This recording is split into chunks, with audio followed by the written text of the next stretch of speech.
IBC Bank believes in doing more for local communities. Every year, IBC Bank gives back by investing in countless worthwhile endeavors. IBC Bank invests in our youngest community members by presenting Minitropolis, a school program that teaches students leadership and the importance of responsibility.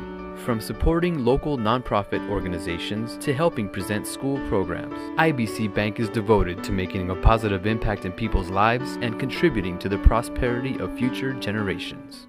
This has been a truly exciting year at IBC Bank. Having challenged ourselves to become the community bank of choice that dominates and delivers on the expectation of leadership. And boy, have we delivered. IBC Bank offers free checking accounts, is open 7 days a week, even on Sunday. With 29 convenient locations throughout Hidalgo County and convenient hours of service, IBC Bank does more for you. IBC Bank takes pride in organizing events that bring together our community leadership. Outings such as Empresarios and RJV Women with Purpose provide a vital opportunity for business owners and community leaders to unite. Together, we explore and educate the public and business community on events and changes that affect our economy. United we stand, and IBC Bank stands with you to help ensure the continued growth and prosperity of our local communities. Hello, my name is Mitchell Furman. I cover the city of McAllen for The Monitor. Welcome to The Monitor Debates, sponsored by IBC Bank. We covered the McAllen District 4 City Commission race on Wednesday. Now, for the one other contested election in McAllen, a race for this District 5 City Commission seat, which represents Central McAllen. Running for re-election is Commissioner John Ingram, and challenging Ingram is Mark Murray and Victor Sebi Haddad. Quickly, the rules. Each candidate will have 1 minute for opening and closing remarks, and 2 minutes for candidate responses to each question. Candidates will also be allowed a 30-second rebuttal if they feel it is necessary. First up, Mr. Murray, your opening remarks. Good afternoon. My name is Mark Murray. I'm an assistant professor of political science at South Texas College, where I've taught both American and Texas government for 14 years. Prior to that, I taught international relations at the University of Kentucky for 5 years. And I'm running for McAllen City Commissioner District 5 because I saw a need for new and fresh ideas. I put public safety first. I want to bring greater transparency to city government. And I believe in term limits. If you agree with me on these issues, I'd appreciate your support and your vote. Thank you. Next up, Commissioner Ingram, your opening remarks. For the last 14 years, you have trusted me to represent you at City Hall. In that time, McAllen has grown, improved, and prospered. My opponents will say it's time for a change. They will tell you that they can increase sales tax revenues, but sales tax revenues are the highest ever, up 9.5% in 2018 and up 11% for the first 2 months of 2019, and unemployment is at its lowest point ever at 4.1%. They say they will promote small business, but McAllen ranks top 20th city in the U.S. to start a business, number 1 Texas city in job creation, and number 6 Texas city in retail sales. They say that I am too lax regarding public safety, but our crime rate is the lowest in 34 years. We just added 6 additional police officers. Finance insurance safety rating is the best ever. And with all that, we still have balanced budgets and a 168-day rainy day fund. My opponents make it sound like McAllen is going to hell in a handbasket. But this is the best city to retire in and most affordable city to retire in and live in the U.S. Mr. Haddad.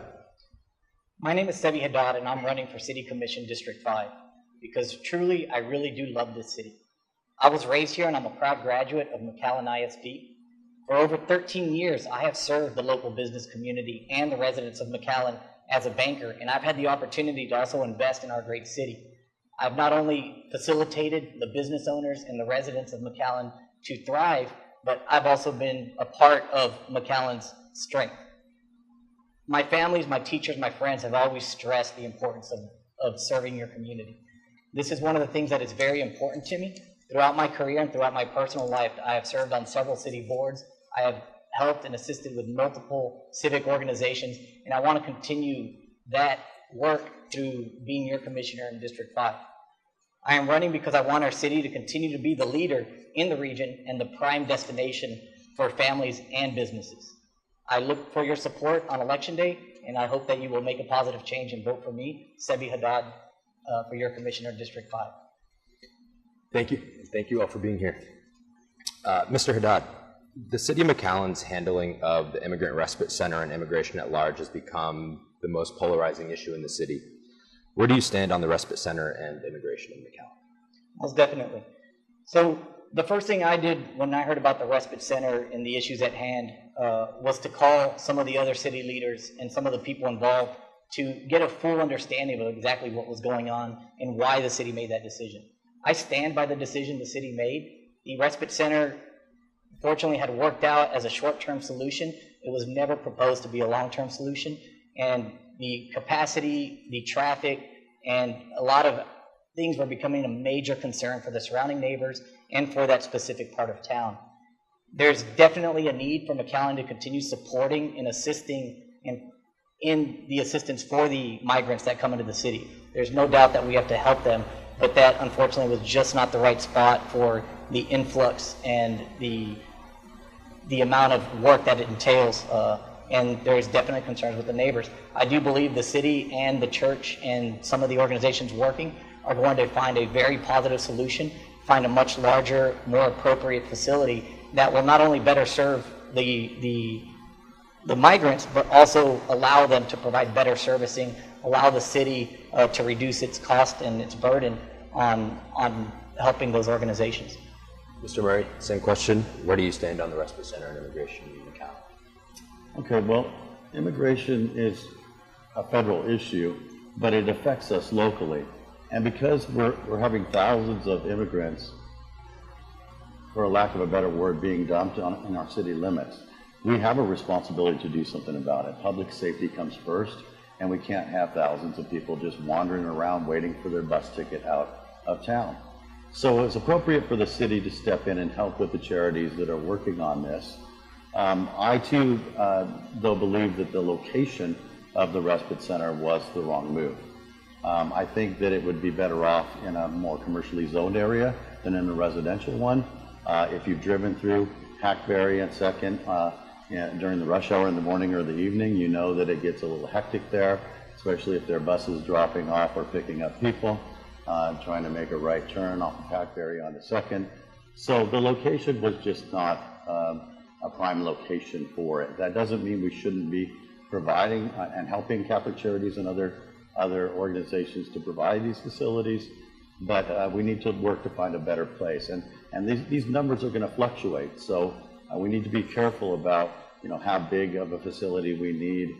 This issue, it ebbs and flows, and so we need to be careful about how much we want to dedicate and how permanent a facility we want to establish. And Commissioner Ingram, you were absent from the February meeting where city commissioners voted to remove Catholic Charities from this respite center. How would you have voted if you were in attendance? Well, I would have voted to send them to a different location. When the neighbors are having trouble with traffic and congestion and things going on and insecurity, I think we need to listen to them. The reason the immigrants are being dropped off in McAllen is because our bus station in the valley is the one that travels north. And our bus station has to close between 3 and 5 o'clock in the morning for cleaning. And many times the immigrants will be dropped off, let's say at 4 o'clock, and their bus is already gone. So we have to do something or they would be wandering our streets. Unfortunately, I think the mayor and the city manager were in such a hurry to find a place, they picked the respite center without consulting the city commissioners. And that's always a problem. I think we should have been consulted first, and because of that, we had this problem creep up. We found a solution. We're going to now take those people to a place right across the street. It used to be the old Gilbert's, and it's going to be perfect because we won't have to bus them anywhere. They can walk across the street, so we'll save money in busing, employee time, depreciation of equipment, and I think it's a much better solution. And had we been consulted as a commission as a whole, before that decision was made, I think we would have avoided a lot of problems. As Mr. Murray said, this is a federal issue that happens to be unfolding here. Do you think, while it is a federal issue, the city feels a responsibility clearly to attend to the issue, do you think the city has been adequately prepared? I think we've been adequately prepared. I think, fortunately, we have a lot of groups that are helping us get this done. It is a real burden to the city, and we haven't been reimbursed since 2014, so we're out of pocket for quite a bit of money. And thanks to the taxpayers in McAllen, we're taking care of it. But we really don't have any other option.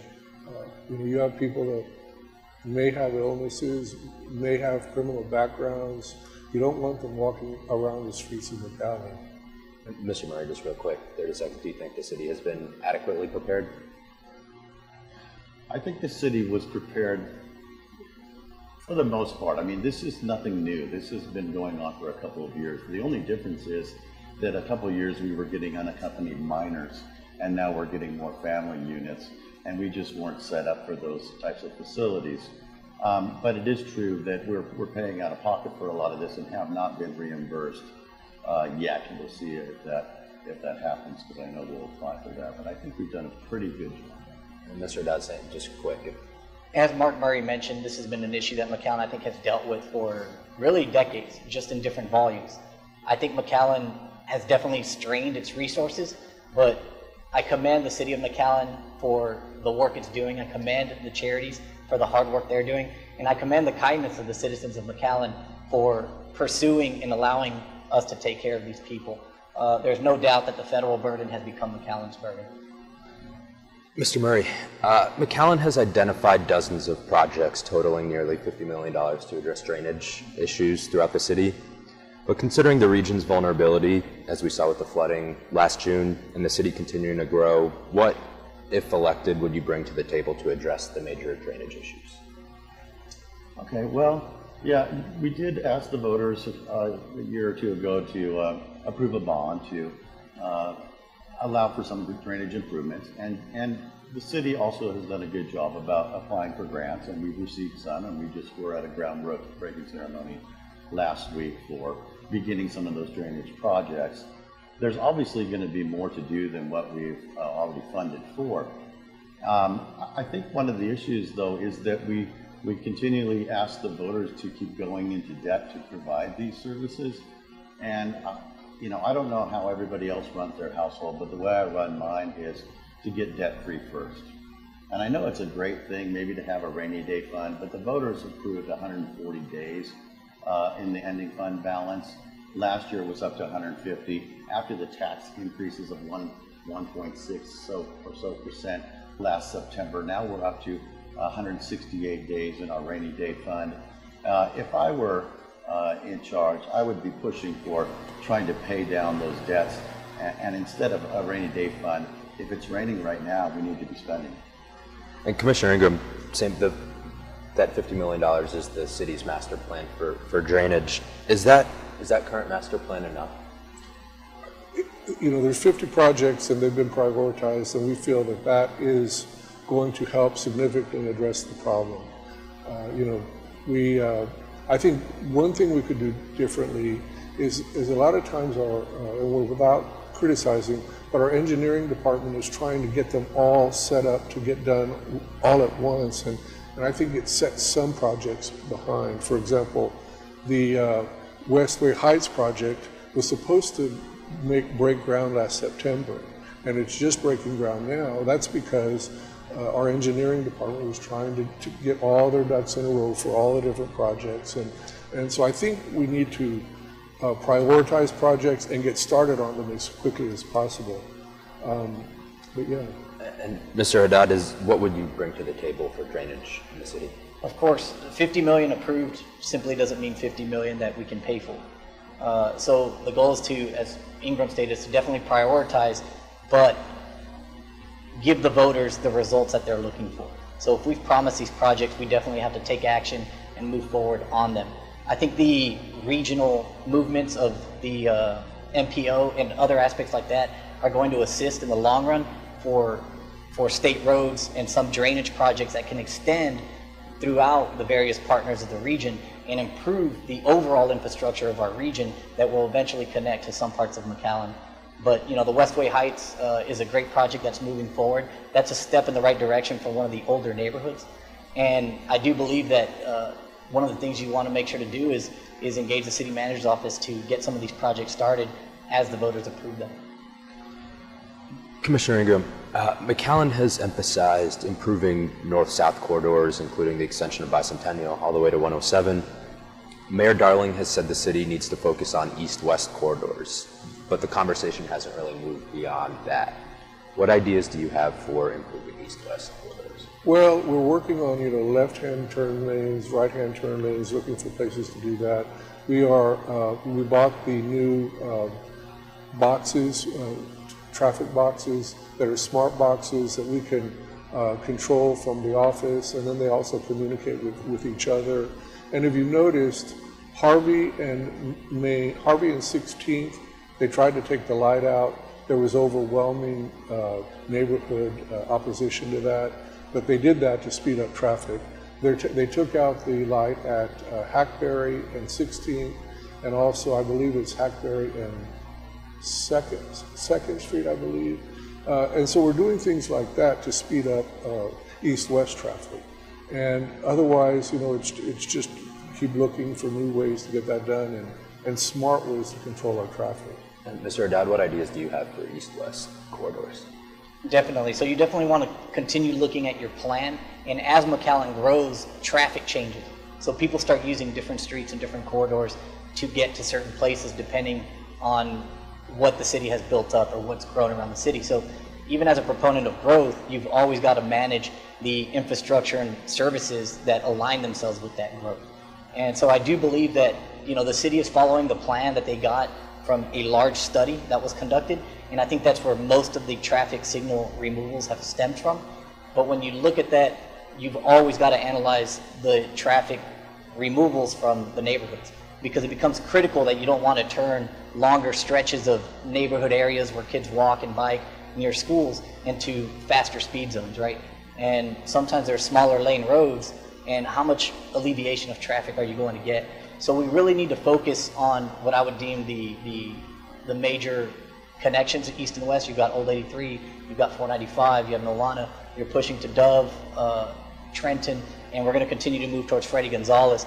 But as you continue to grow Bicentennial, you're also going to alleviate a little bit of the burden off of Nolana and Trenton, and you're going to move it up even farther up north.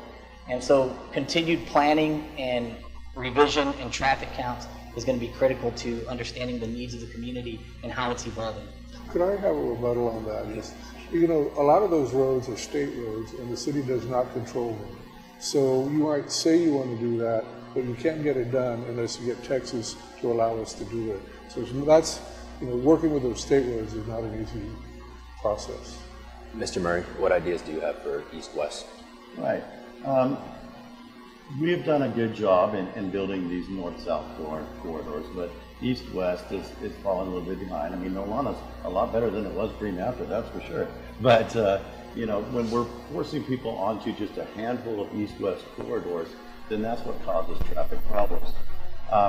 495, though it is a state highway, we need to work with TxDOT. We need to work with the state to see if we can widen that, especially between, say, Bicentennial and McCall, where it gets very narrow. I know that that's going to be problematic for homeowners and business owners in the area because it might have to involve use of eminent domain to try to expand some of that road. But I also think that we need to look at Jackson because those are the roads that in the southern area, besides Old 83, that a lot of people are using to get from east to west. And they're narrow roads. Jackson is just a two-way road in a lot of the area. So we need to look at that. I know we'll get some pushback on that if we try to expand from, like I said, homeowners and business owners, but we need to do something to alleviate the traffic problem as well. Mr. Haddad, you pitched the city on what you proposed was a unique business idea, a large microbrewery concept, something that didn't exist in South Texas. The city liked your pitch and gave you $215,000 in incentives. That was a year and a half ago. Last month you said that incentive package expires at the end of the month. So that package has now expired. What happened? So at this point, we simply shelved the project as we moved on to different ventures, or at my professional career, I've, worked in different methods. So nothing necessarily happened with the city. We just put the project on the shelf for right now. But what I can tell you is we actually went through that process with Edinburgh, and you got an incentive package from Edinburgh. McAllen also approached us and wanted to bring the business to McAllen. So it was a very positive project that could have brought could have been a destination. It was going to bring an immense amount of jobs and a large amount of revenue, resulting in sales tax. And about a year and a half ago might have been engaged, but that process started almost 2.5 years ago, and it involved heavy discussions with the city and a lot of due diligence on their part to get that approved. And I think the city has signed a multitude of 380 agreements, and the beauty of them is that they can be structured in almost any manner. Even our agreement had clawback features, had measurement, performance features, and if not, the city was to get repaid 100%. And a lot of the 380 agreements that the city has signed have proven to be very positive result net benefits to the taxpayers, to the area of McAllen, bringing in unique venues or establishments, or places that are generating a significant amount of sales tax. So 380s can be a very positive tool, but they also have very strict guidelines as to who can apply for them. You want to have certain measures that the companies actually are going to be bringing to McAllen. Otherwise, the incentive is not on the table. And the other thing about incentives, the way I would structure incentives, should any come across for the decision making, is you want to put them in a way where the incentive is not paid out until it's earned. So you'd want the generation of the sales tax dollars, you'd want the generation of the jobs, you'd want the measurements and everything else to be met before you actually pay that incentive. And I think that could be something that could benefit the city of McAllen for future growth with the surrounding competition. And Mr. Murray, while providing incentives to prospective businesses is considered an aggressive economic development strategy by some, it's also not without its share of criticism. Where do you stand on incentives? I believe that it's necessary to do sometimes.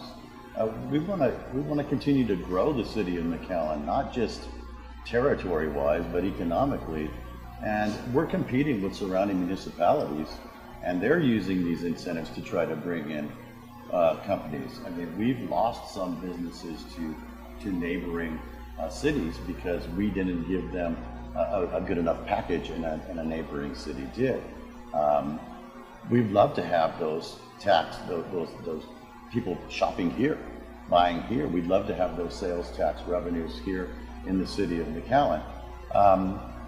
It gets really complicated though, because we have people who live outside our city who shop here. We have people who live in our city who shop elsewhere.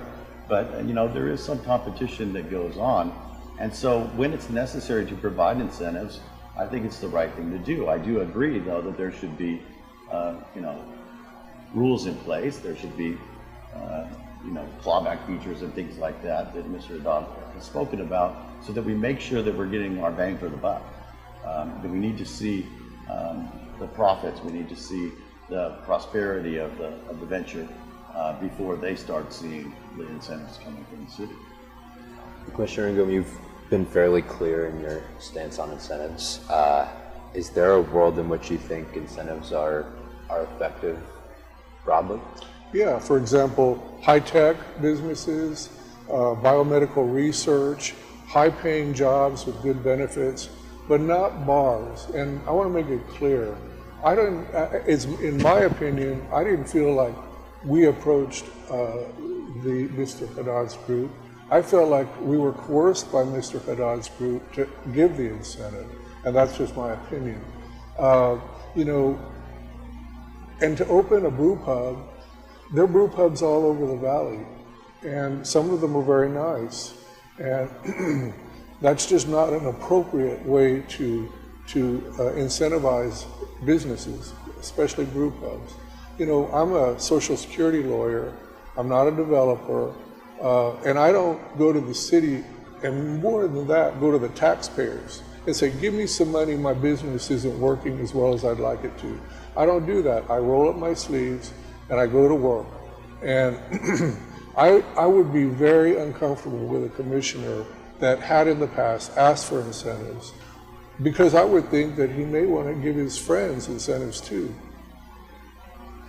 Sure. So definitely did not coerce the city. I think you could ask the city manager or any of the other commissioners and ask them if they were coerced.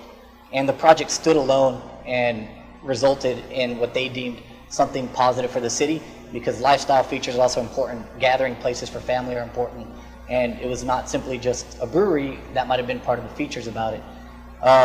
Unfortunately, Ingram's Social Security business would not have qualified for incentives. It's not unique enough. It's not generating sales tax. It's not generating the amount of jobs that would be required for an incentive package.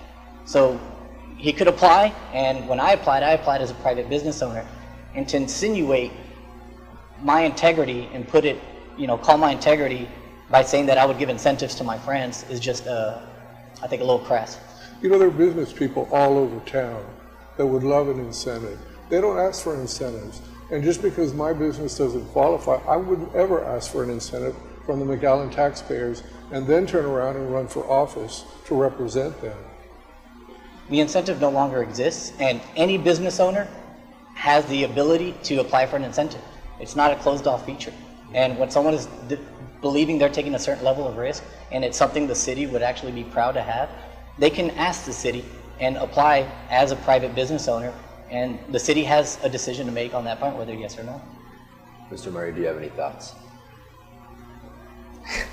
The only thought, this reminds me of an earlier debate. And I don't want to get in the middle of that, but there are a lot of businesses that we could still provide incentives to, even if those types of businesses already exist. How many hamburger joints are there in town? Well, I'd love to bring In-N-Out Burger down here because I miss them from California, and they've got them up north. And I know all those Whataburger people aren't happy with me right now, but I think that might be a way that you can incentivize a business, even though we have similar businesses here already. Mr. Murray, the city has focused on improving Quinta Mazatlan. What are your thoughts on the expansion of Quinta? Well, I know that the city has been trying to do a lot to expand tourism, but nature tourism and sports tourism, and there's nothing wrong with that. I'm hoping that the investment pays off, though we see many times that it doesn't. Even when we ask the voters for a revenue bond for things like the convention center, we're just not bringing in the businesses currently to be paying back our debts. And so we need to look at that. I know that a lot of events take place there. It's a beautiful place. I've been there many times. It's great for, especially like bringing out the kids to be in the nature and experience that. They have butterfly festivals and all kinds of things. And that's great for us to do in a city. So I don't have a big issue with that, but I would like to prioritize our spending more on, well, as I mentioned earlier, public safety should come first, as it does. But after that, we need to be revisiting highway and street repair. In most municipalities, that's your number 2 expenditure. In McAllen, it's our 3rd, behind culture and recreation. So we've been spending so much time and money on culture and recreation that I'm worried that we're ignoring highway and street repair. Commissioner Ingram, what are your thoughts on the expansion of Quinta? Well, I do the calculation, and McAllen, from what I can tell, has grown 38% since 2000. And with all that growth, you have challenges, and people start to expect, when you move from being a small town to a mid-sized town, people want amenities. And if you don't offer those amenities, it's hard to grow. I think Quinta Mazatlan's a good idea. We're on the fly path of birding. We're on the fly path of the butterflies. When people come to McAllen and spend money in our hotels and our restaurants to visit Mazatlan, that's a great thing for our hotels and our businesses. Mr. Haddad, what are your thoughts on the expansion? I think money spent on Quinta Mazatlan is a positive thing. When McAllen spends on what makes McAllen unique, the arts district, Quinta Mazatlan, we spend a lot of money on IMAS. we're providing the type of amenities and the type of lifestyle features that make families want to move to McAllen. And as we continue to think and promote higher tech jobs and bringing in the medical industry and getting families from out of town to move to McAllen, students to stay here after college, they're going to want those features for their families. And I believe they provide a great outlet for weekend activities, for weddings, for continued events, and I think it's definitely a positive investment. Commissioner Ingram, the McAllen Economic Development Corporation, headed by Keith Patridge, focuses primarily on maquiladores and distribution facilities in both Reynosa and McAllen. Mayor Darling has discussed possibly tweaking the focus of the EDC. Do you agree with the mayor? Does the EDC need to adjust its vision, or do you like its current trajectory? I personally like its current trajectory. I think Jim has some really good ideas. I think we should try to incorporate them. But I think, we really are on the front door of Mexico here in Reynosa. From Mexico, you can send east, west, north, and you cover the whole United States in one central location, as opposed to if shipping something into California and getting it to Kansas City. From here, they can warehouse items and store them, and then when someone orders a computer with different sorts of features, that are unique, they can make it right here, and then they can send it up there, and it'll probably be there in 2 days, as opposed to 2 weeks from China.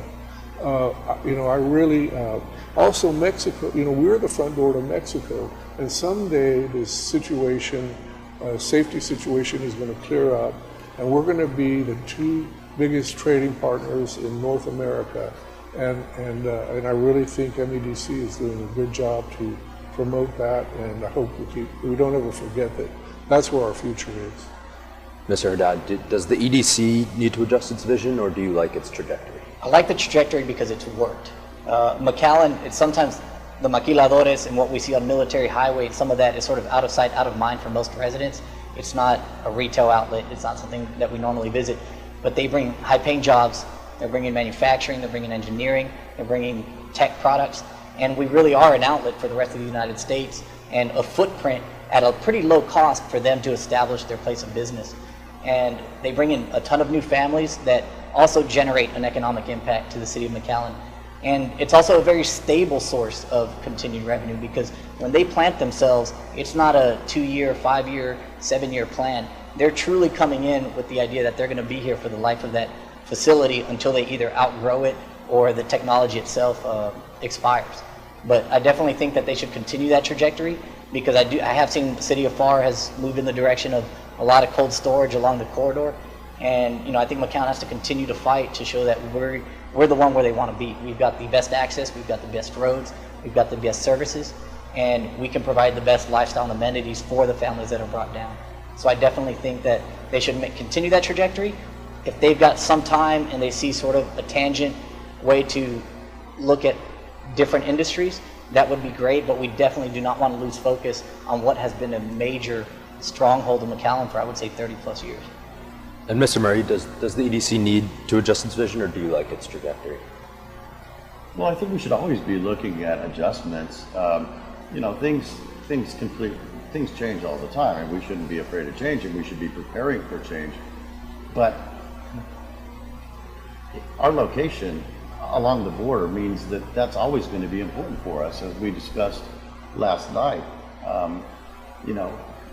If the border were to be closed, the United States would lose $2 billion a day.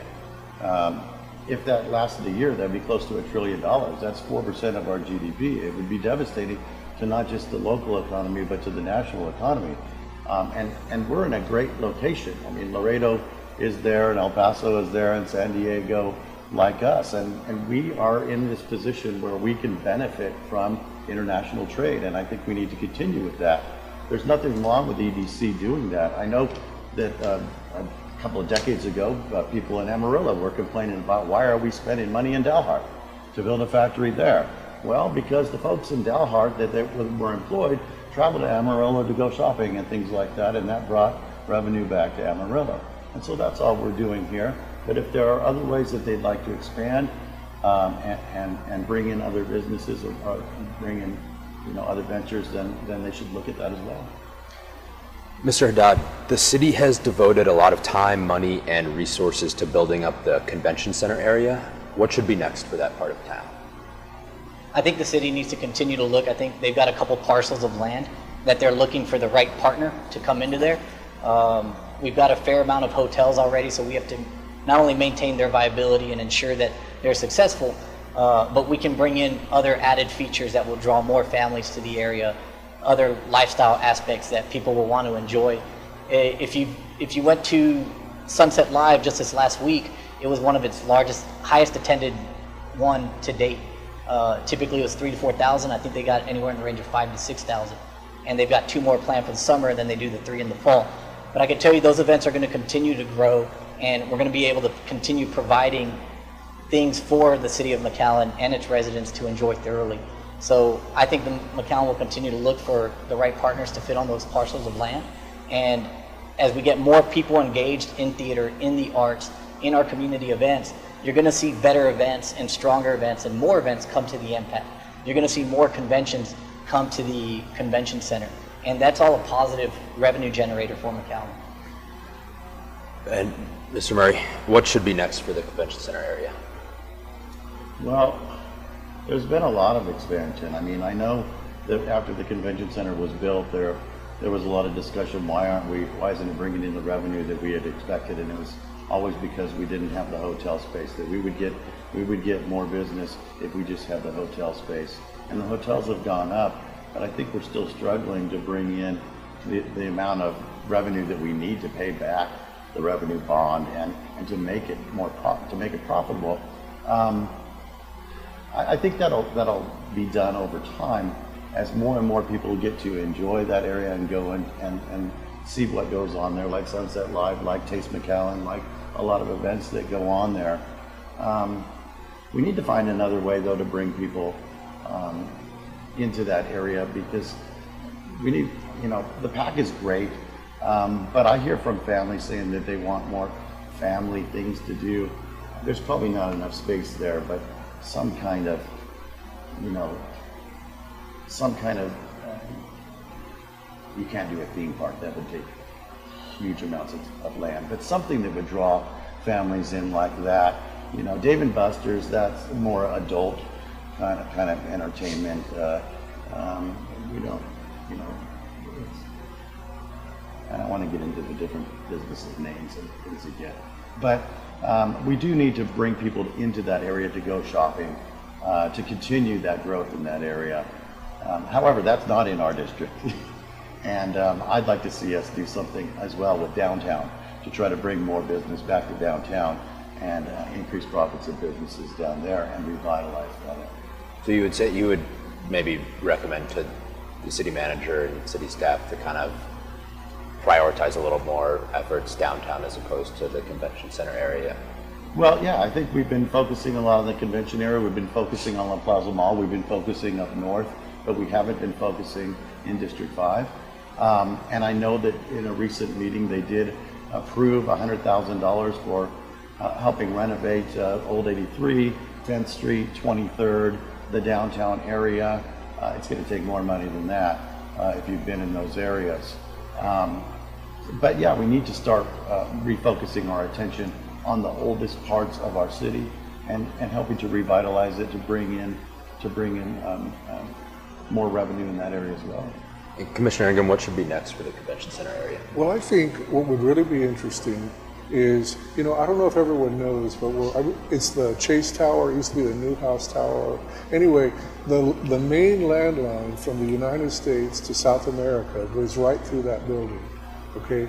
And we are in a very unique city for that type of communication ability. And so what I think would be nice is to have a high-tech park, almost like something like Apple or Google, and have a place where young people that are very highly skilled can go and work in a facility that's high-tech, doing some sort of special type of manufacturing or biomedical research, and combine that with the universities on the same campus. So let's say you had A&M there, and A&M could be there to train these people as they're working, and it's a great environment, and it would bring high-tech jobs to the community, and be able to take advantage of our special location in the United States for that landline that goes to South America. Then the other thing I would do is just across Ware Road, we are going to give up our Parks Department, and there's a big piece of property over there. And what I would like to do, and it has water on it and things, is turn that into a gigantic park, almost like Memorial Park in Houston, with real long walking or running trails, lakes, you know, all types of things there. It's a big piece of property. And I think it would be great because you would have all the hotels there who would be able to go take advantage of the park. You'd have the students and the high-tech and, you know, kids over there being able to go take advantage of the park. And it would really make that a fantastic dynamic area, and McAllen would grow. Mr. Murray, Mr. Haddad mentioned in a forum yesterday about Mission having maybe a leg up on McAllen a little bit in Austin as far as lobbying efforts, possibly. How would you evaluate McAllen's efforts in Austin and Washington? Well, I know that our mayor, I know that our commissioners stay in contact with other state legislators, senators, talk to them about issues that are important to the city, try to convince them to stand with us when they're voting in Austin. Perhaps we need better lobbying in Austin on our behalf, but you know, that should really be done, not just McAllen as a city, but we need to do that as a region. I mean, if we could get together with the Council of Government and get all these regional municipalities together to lobby as a whole, we're heard a lot more as one voice together than us separately trying to pick and choose, you know, what we want over the other cities. And I think if we did that, we'd be a lot more successful. However, you know, Texas is a Republican state currently. The Valley is Democratic predominantly.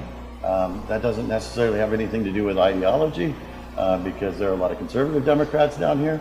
But, you know, trying to work when you've got, and I'm not saying that all of our local politicians are Democrats, though they typically run as Democrats because if you don't, you probably lose. But it makes it difficult to try to approach a Republican-led government in Austin, and they see you as a Democrat coming in and asking for favors. It'd be a lot easier if you were, you know, if you had the same partisan affiliation, and that's just the way it is everywhere, not just here. So maybe we need to do a little bit better job lobbying, and maybe we need to do a better job of working together with surrounding cities to try to lobby on behalf of the valleys.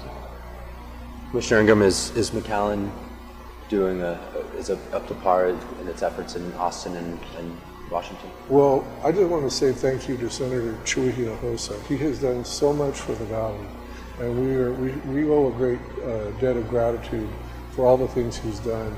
For example, the bicentennial overpass. That was, you know, he made that possible. Fireman's Park, he made that possible.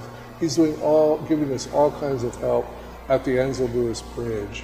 And so I think because we have great leaders that represent us in Austin, we're doing a good job, or as good a job as we can. I think we're doing the best we can in Washington. You know, that place is hard for anyone to understand, but I think we're doing the best we can under the circumstances. And Mr. Haddad, do you think the city should create a position for a full-time government affairs person? You want to make sure it fits into the budget, and you want to make sure that it's going to be something that is utilized well and actually results in a net return to the city, right? I think Mission has someone that's almost permanently in Austin, but you also have to realize they don't have the economic strength of McAllen. They don't have the families and housetops that McAllen is building like far in Edinburgh. So Mission's goal is really to meet, you know, they've got a tighter budget that they're focusing to meet. I think our state leaders and our U.S. leaders do a lot for the region, as Mr. Ingram stated, and because they live down here, they care about the region, and they make strong efforts for large projects that would really be difficult for McAllen to grasp on their own.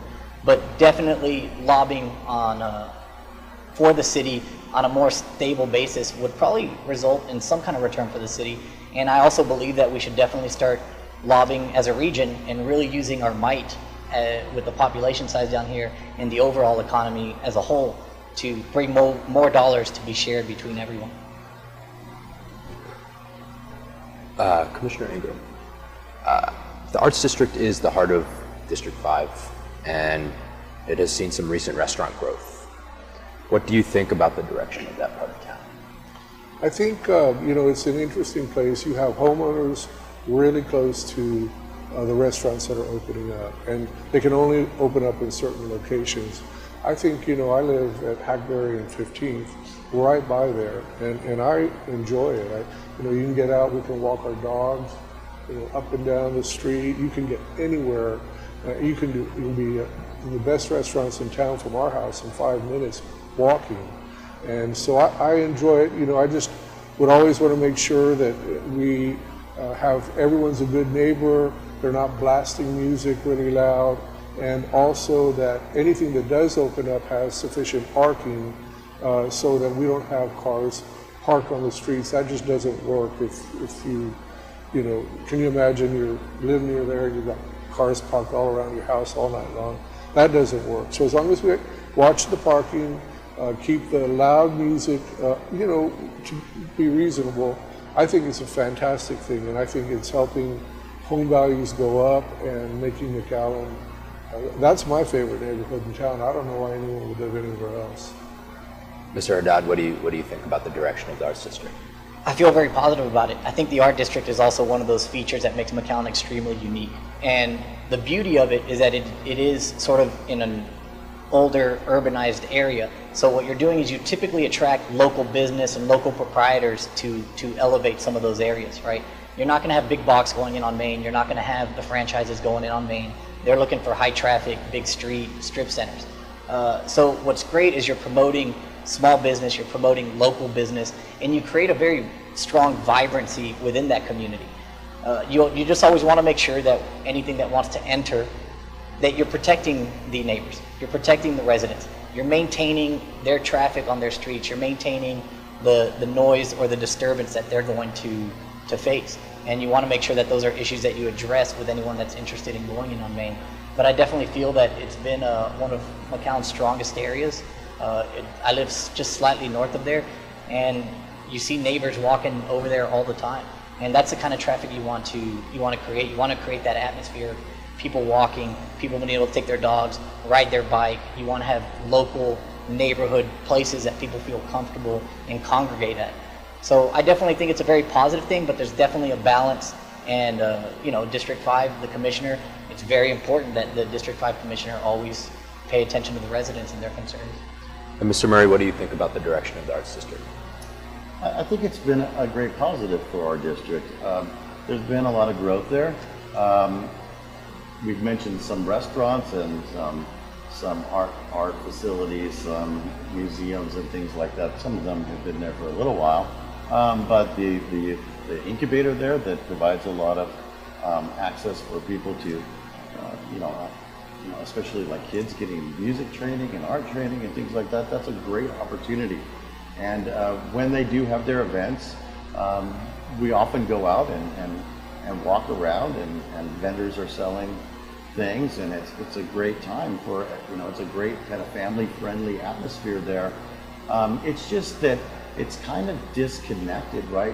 You've got this little pocket of the art district, and then you kind of have to go down a few blocks, and then you get to the food truck park, and then you've got to cross Old 83 and get into downtown.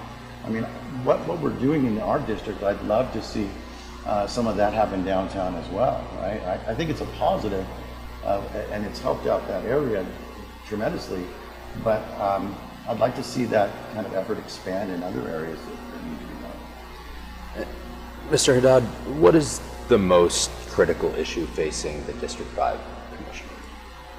So District 5 is extremely unique that it's really the only district that touches every other district. I mean, you run all the way from the expressway to Zinnia. So the difficulty is you're managing a much different, broader base of demographics, neighborhoods that are older and eroding, and then even on the north side, neighborhoods that are newer and cleaner. And so the difficulty is how to address the older infrastructure needs with the continued growth of the city. How do you allocate enough funds to the needs of District 5, but still ensure that the continued path of McAllen's growth and McAllen's business and some of our expanded areas. So I think the balance for the commissioner in District 5 is really toggling between what District 5 needs on the south side, in the central, and monitoring what the residents' concerns are, because all those residents are basically sandwiched between businesses, on the south, north, east, and west. And you've always got to be aware of encroachment. You've always got to monitor the east and westbound traffic, which we've spoken about.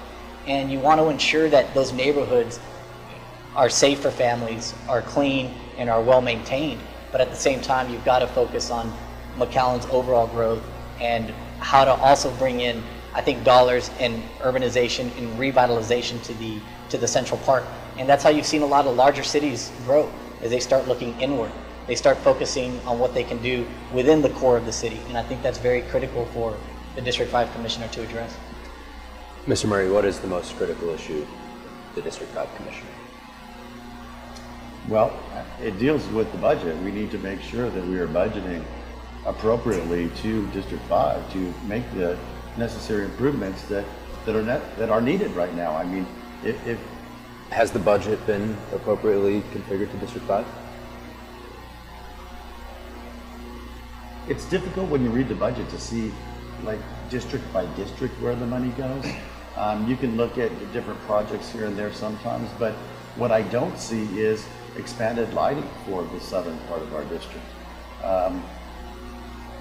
Mr. Dow was just speaking about the difference in District 5 as you move from south to north, and I think the southern part of our district has been the one that's been ignored and neglected for a really long time. I mean, where we live, it's the center part of the district, and it's an older area, probably built in the 50s or so, but it's pretty well maintained, and decent lighting and things like that, and improvements are being made. As you go further south, it seems like a lot of folks have been ignored. And if you go block walking down there, they'll tell you exactly that they need better lighting, that they need better law enforcement. We need to focus on that area the most. I think that's what's most important to the District 5's commissioner, is listening to all of our residents, all of our constituents, but especially those who it seems like they haven't had a voice, or at least haven't been listened to recently. Commissioner Ingram, what you've been representing Central McAllen for a while now, what is the most critical issue? It's urban decay. Back in 2013, I came up with a program called Project Imagine Tomorrow. And what we do, you can be a multimillionaire, a business, or just a family person who wants to tear down a condemned home. You may be so poor you can't afford to do it. Well, the city will step in, and no matter what your economic status, if you tear that home down and rebuild it within a year, we will pay for the dumpsters to go in and you fill them up, and we'll take them away. That saves you probably $2,000. We'll reimburse you for the contractor who tore the house down, and then we will give you tax abatements for the new house that's built for the increase in property value. Since that project started, we have condemned and rebuilt 141 homes, and it's been really successful. So one of the most important things that I think we need to do is continue to fund Project Imagine Tomorrow. The other project that is important is Crockett Park. I have to work to get money from the city. They don't just give you money anytime you want it.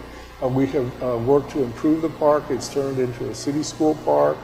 Now when they closed Crockett, kids couldn't play out in the playground. We have plans now, after this budget season, because I've got it in our budget that we're going to talk about, to build 2 soccer fields with good lighting that won't flood the neighborhoods. So 2 soccer fields, north and south. We want to paint the pavilion and get that fixed back up. And by doing something like that, you help to have that neighborhood north of Old Town increase in property values, because it'll be even a nicer park. The other thing I would do is increase the historic district, which I live in the historic district and my wife, and try to get that to expand over to the Old Town district. And some of those homes would qualify, and I think it would improve home values. All right, that is all the time we have. Mr. Murray, closing remarks. So you went first, right? I went last. I can go first. Okay, go ahead. Closing remarks. Yeah. So, I'm Sebi Haddad, and I'm running for City Commission District 5. The Rio Grande Valley continues to grow by leaps and bounds. We can no longer sit back and expect McAllen to be the leader simply by default, but by example. Other cities in the RGV have always looked to us for guidance, and we need the right kind of leaders to ensure that we remain at the head of the table and we make the best decisions for McAllen today, but 5 years from now, 10 years from now, and 15 years from now. I think with the growing competition, we need to focus on what our plan is for the next decade or 2 decades. I can and will lead McAllen with integrity and honesty. I can promise you that I will make the decisions that are best for McAllen residents of District 5 and McAllen as a whole. As a commissioner, my decisions are for the city of McAllen. As a commissioner, the decisions I make are going to be what is best for McAllen. I hope that I can garner your support to make a positive change, and that is why I feel I am the best choice for District 5, and I humbly ask for your support on Election Day. Well, I've been on the commission 15 years, and in all that time, I've never seen at a budget meeting, which are the most important events that happen in the city, never seen any of my 2 opponents there once. And let me tell you something, I didn't just sit back and let all these good things happen. I was part of it. I was part of all the big decisions we made to build all the infrastructure we've had over the last 15 years. I've been at all the budget meetings and making the decisions on how we spend the money and allocate the money. You know, and with all that, our sales tax revenues are the highest ever. Our, McAllen is #1 in city for job creation. I think we're also #1 in Texas for per capita income on sales. Our fire insurance rating is the best ever. We had 0 homicides. Our crime rate is the lowest ever. We have 168 rainy day funds so that if we have a hurricane or an emergency, we can go for all those days without any revenue. I ask for your support. I continue to do a good job, and I've always served with integrity. Mr. Murray? Hi, I'm Mark Murray. I'm running for McAllen City Commissioner, District 5, because I believe we need to put public safety first. We need to make sure that we don't forget our police officers are the ones who are responsible for our low crime rates. We need to make sure that our firefighters have the facilities that they believe that they need to best serve our district and our city. I believe in greater transparency. I think that we need to do more to record our workshops so that the public knows what's going on there. And I believe in bringing the public comments back to the beginning of the meeting, because people show up to get the public comments before a vote. Once the vote's taken, there's not much to comment on any longer. And finally, I'm the candidate who believes in term limits. And I promise, if elected, I will serve a maximum of 2 terms and walk away. So once again, I'm Mark Murray. I'm running for Commissioner, District 5, and I appreciate your support and your vote next week and on May 4th election day. Thank you. Thank you to each of you for participating. I really appreciate it. Election day is May 4th, and early voting starts this Monday, April 22nd. With that, we thank you for watching, and you can find the entire conversation from today on themonitor.com. Have a great weekend. IBC Bank believes in doing more for local communities. Every year, IBC Bank gives back by investing in countless worthwhile endeavors. IBC Bank invests in our youngest community members by presenting Minitropolis, a school program that teaches students leadership and the importance of responsibility. From supporting local nonprofit organizations to helping present school programs, IBC Bank is devoted to making a positive impact in people's lives and contributing to the prosperity of future generations. This has been a truly exciting year at IBC Bank. Having challenged ourselves to become the community bank of choice that dominates and delivers on the expectation of leadership. And boy, have we delivered. IBC Bank offers free checking accounts, is open 7 days a week, even on Sunday. With 29 convenient locations throughout Hidalgo County and convenient hours of service, IBC Bank does more for you. IBC Bank takes pride in organizing events that bring together our community leadership. Outings such as Empresarios and RGV Women with Purpose provide a vital opportunity for business owners and community leaders to unite. Together, we explore and educate the public and business community on events and changes that affect our economy. United we stand. and IBC Bank stands with you to help ensure the continued growth and prosperity of our local communities.